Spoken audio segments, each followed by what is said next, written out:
Hello students, welcome back to online classes. आज हम पढ़ने वाले हैं इंग्लिश का चैप्टर, जिसमें पढ़ेंगे 2 स्टोरीज जो साउंड के रिलेटेड है, म्यूज़िक के रिलेटेड है। तो यहाँ पर पहली स्टोरी जो है एवलिन ग्लेनी की, जो कि एक परक्यूशनिस्ट है और जो परक्यूशन बजाते हैं वो। तो उन्होंने किस तरह से अपने लाइफ में जो प्रॉब्लम्स आए वो सॉल्व किए और कैसे सक्सेस मिला और उन्हें किसने सपोर्ट किया, तो ये स्टोरी पढ़ते हैं। चलिए।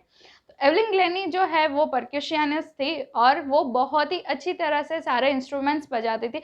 More than thousands of instruments उन्होंने बजाए हैं। बट यहाँ पर क्या है स्टोरी में कि ये जो एवलिन ग्लेनी है वो सुन नहीं पाती थी। जब कोई बंदा सुन ही नहीं पाता तो वो किस तरह से म्यूज़िक बजाता है, तो ये स्टोरी बहुत ही इंटरेस्टिंग होगी। तो देखते हैं। एवलिन ग्लेनी जो है वो बचपन से ही वो इस तरह से डेफ नहीं थी, उन्हें सुनाई देता था पहले तो। पर जब वो 8 इयर्स की थी तब उसकी मदर को पता चला कि पियानो क्लास में उनका नाम लिया जा रहा है और उन्हें पता ही नहीं है ये एवलिन ग्लेनी को, वो अपनी ही धुन में थी। तब उन्हें लगा कि ये क्यों इस तरह से हो रहा है। तभी से उन्हें थोड़ा थोड़ा डाउट होने लगा कि एवलिन जो है वो सुन नहीं पा रही। पर वो एवलिन जो है उन्होंने क्या किया कि अपने टीचर्स और पेरेंट्स को इस तरह से वो मनाते आई थी कि भाई ऐसा कोई प्रॉब्लम नहीं है, वो सुन पा रही है। और उन्होंने अपने इस तरह से जर्नी स्टार्ट रखी। बट 11 इयर्स की जब वो हुई उस टाइम पर उनका जो रिजल्ट था वो धीरे धीरे डाउन होने लगा। टीचर्स ने कंप्लेन स्टार्ट कर दी। तब जाके उनके पेरेंट्स ने डॉक्टर को दिखाया कि भाई इसके साथ क्या प्रॉब्लम है, और उन्हें पता चला कि इनकी जो हियरिंग पावर है वो चली गई है, क्योंकि जो नर्व सिस्टम है उनकी वो डैमेज हो चुकी थी, तब ये सुन नहीं पा रही है। पर इन्होंने क्या किया, एवलिन को तो चाहिए थी नॉर्मल लाइफ जैसे हम लोग जीते हैं। तो उन्होंने सोचा कि नहीं, कुछ भी हो जाए, उनका जो म्यूज़िक में इंटरेस्ट है वो तो वो कंटिन्यू रखेगी, उन्हें म्यूज़िक बजाना है। बट उनके जो टीचर्स थे उन्होंने उसे उतना इनकरेज नहीं किया, डिस्करेज किया कि अगर आप सुन नहीं पा रहे हो तो आप किस तरह से बजा पाओगे कोई भी इंस्ट्रूमेंट्स। बट उनकी लाइफ में एक ऐसा पर्सन आया जिन्होंने उन्हें सपोर्ट किया और जिसकी वजह से आज एवलिन ग्लेनी जो है वो अपने म्यूज़िक में अपना करियर बना सकी। तो कौन थे वो? रॉन फॉबर्स, जो कि मास्टर थे परक्यूशनिस्ट के। तो वो बजाते थे अच्छी तरह से परक्यूशन, और उन्होंने बताया एवलिन को कि भाई आप जो है वो अगर कान से नहीं सुन पा रहे हैं तो कुछ ऐसे सेंसेशन होंगे आपकी बॉडी में जिससे आपको पता चलेगा कि कौन से नोट पर साउंड्स बज रहे हैं, तो वो आप पहचानिए और फिर अपना करियर इसी में बनाइए। तो उन्होंने क्या किया कि भाई रॉन फॉबर्स ने 2 बड़े से ड्रम बजाए और हाई नोट पर बजाए। जब उन्होंने हाई नोट पर ड्रम्स बजा रहे थे तब एवलिन को ऐसा फील हुआ कि भाई हाई नोट्स वाले जो साउंड्स है वो उनकी बेस से अपर बॉडी जो है वहाँ पर उन्हें फील हो रहा है कि जैसे ही हाई नोट्स बजते हैं तो उनकी अपर बॉडी पे कुछ ना कुछ सेंसेशन आते हैं और वो सुन पा रही है। और जब लोअर नोट्स होते हैं तो वैसे नीचे वाला पोर्शन जो है वहाँ पर उन्हें सेंसेशन मिलता है और फिर वो सुन पा रही है। तो उसी तरह से उन्होंने फिर स्टार्ट किया कि हाई नोट्स वो वैसे सुनेंगी और लोअर नोट्स जो है वो rest of the body part में से वो पता करेगी कि भाई किस तरह से बजता है।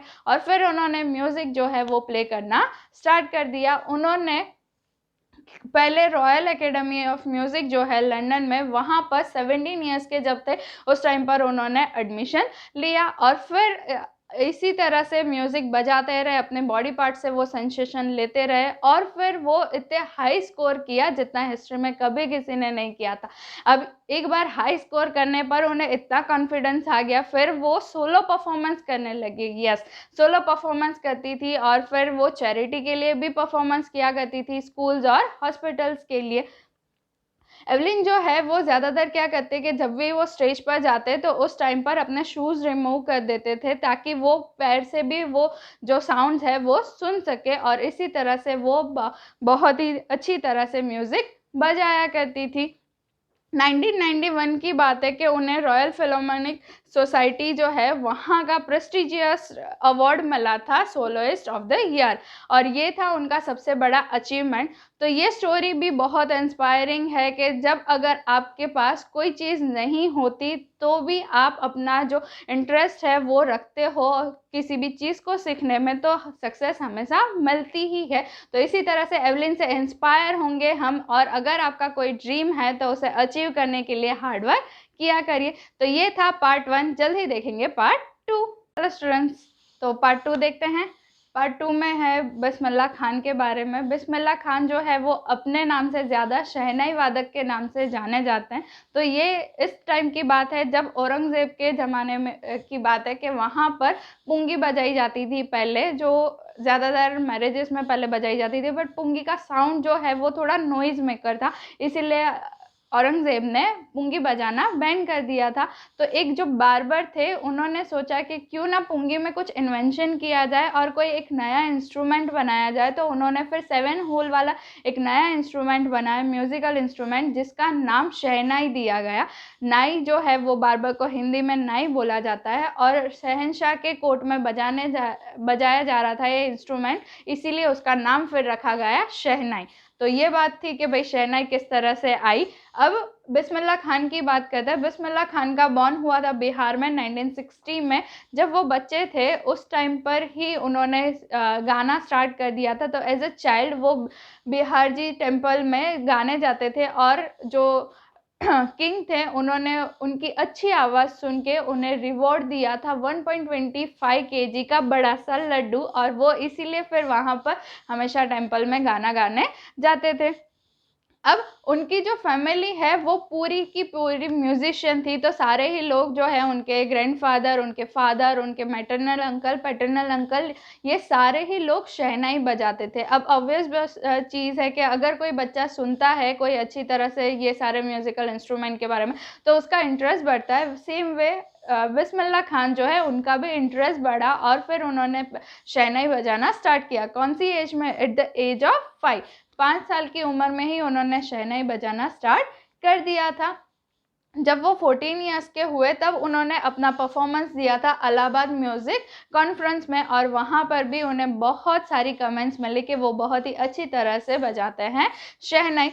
अब उन्होंने 1938 में लखनऊ स्टेशन जो है ऑल इंडिया रेडियो, वहाँ पर अपना प्रोग्राम स्टार्ट कर दिया था। वहाँ से वो सबको सुनाते थे शहनाई बजाकर। जब हमें इंडिपेंडेंस मिली 1947 में 15 अगस्त को, उस टाइम पर भी उन्होंने रेडियो से शहनाई बजा के पूरे इंडिया को दिया था ग्रीटिंग्स कि भाई हमें इंडिपेंडेंस मिल गई है। तो ये थी बात उनकी कि भाई उन्होंने इस तरह से शहनाई बजाना कब स्टार्ट किया और उनका करियर किस तरह से बना। उनके शहनाई के ऊपर भी 2 मूवीज़ बनी थी जिसका नाम है गूंज उठी शहनाई और संदी अपन्ना। ये दोनों मूवीज़ भी बनाई गई थी जहाँ पर उस मूवी में दिखाया गया है कि भाई बिस्मिल्लाह खान ने किस तरह से अपना करियर स्टार्ट किया है और वो कितनी अच्छी शहनाई बजाते थे। लिंकन का जो सेंटर हॉल है यूएसए में, वहाँ पर वो परफॉर्म करने गए थे। तब उन्हें एक प्रपोज़ल मिला कि आप यूएसए में ही स्टूडेंट्स को शहनाई सिखाइए, तो उन्होंने मना कर दिया, वो प्रपोज़ल कैंसिल कर दिया कि भाई वो जो है वो इंडिया में ही रहेंगे और इंडिया के साथ ही ये अपने जो करियर है वो बनाना चाहते हैं। ये बनारस में उन्होंने अपना करियर स्टार्ट किया था, जहाँ पर गंगा रिवर का जो फ्लोटिंग वाटर होता है उसमें से उन्हें इंस्पिरेशन मिलती रहती थी और वहीं पर रिवर बैंक के वहाँ पर बैठकर वो डिफरेंट राग जो है वो बनाया करते थे। तो यहाँ बिस्मिल्लाह खान बताते हैं कि भाई कुछ भी हो जाए वो यहीं पर रहना चाहते हैं बनारस में ही, और गंगा रिवर बैंक के किनारे मतलब गंगा रिवर बैंक पर ही बैठकर अपनी शहनाई बजाना चाहते हैं और अपना पूरा करियर जो है वो इंडिया के लिए देना चाहते हैं। तो ये एक बहुत ही अच्छी बात है कि बीइंग मुसलमान वो चाहते थे कि भाई वो इंडिया के जो टेम्पल है वहाँ पर वो शहनाई बजाए। तो ये भी एक इंस्पायरिंग स्टोरी है कि जिन्हें अपॉर्चुनिटी मिली थी फॉरेन में अपना करियर बनाने की, वो चाहते तो वहाँ जा सकते थे, पर उन्होंने क्या किया कि नहीं भाई इंडिया से ही उन्हें ये नाम मिला है तो वो इंडिया को ही समर्पित रहना चाहते हैं, और फिर उन्होंने अपना जो करियर है वो यहीं पर बनाया। तो ये थी एक और इंस्पायरिंग स्टोरी। तो आज हमने देखी 2 इंस्पायरिंग स्टोरी जो म्यूज़िक के बारे में थी। एक थी एल्विन ग्लेनी की जो सुन नहीं पा रही थी फिर भी एक अच्छी म्यूजिशियन है, और बिस्मिल्लाह खान की जिन्हें बहुत अच्छी अपॉर्चुनिटीज़ मिल रही थी फिर भी वो इंडिया में ही रहे। तो ऐसी ही इंटरेस्टिंग स्टोरी के साथ जल्द ही मिलेंगे। Till then bye.